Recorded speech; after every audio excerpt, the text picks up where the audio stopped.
بسم اللہ الرحمن الرحیم۔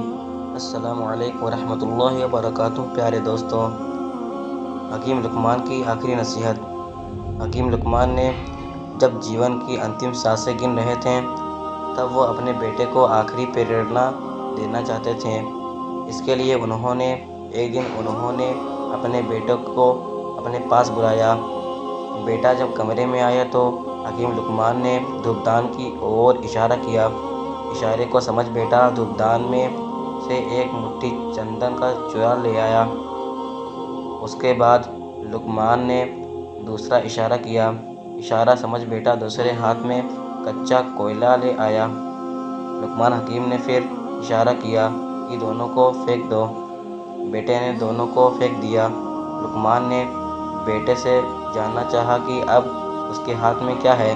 بیٹے نے بتایا کہ کچھ بھی نہیں ہے، دونوں ہاتھ خالی ہیں۔ لقمان حکیم نے کہا، ایسا نہیں ہے، اپنے ہاتھوں کو غور سے دیکھو۔ بیٹے نے انبھو کیا کہ جس ہاتھ میں چندن کا چورا تھا وہ اب بھی خوشبو بکھیر رہا ہے، اور جس ہاتھ میں کوئلہ رکھا تھا اس میں اب بھی پہلے کی طرح کالک نظر آ رہی تھی۔ لقمان حکیم نے کہا، بیٹا تمہارے لیے یہ میری انتم شکشا ہے۔ چندن کا چورا اب بھی تمہارے ہاتھ میں خوشبو دے رہا ہے، جبکہ تمہارے ہاتھ میں اب چندن نہیں ہے۔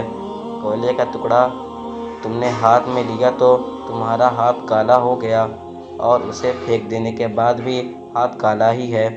اسی طرح دنیا میں دو پرکار کے لوگ ہیں۔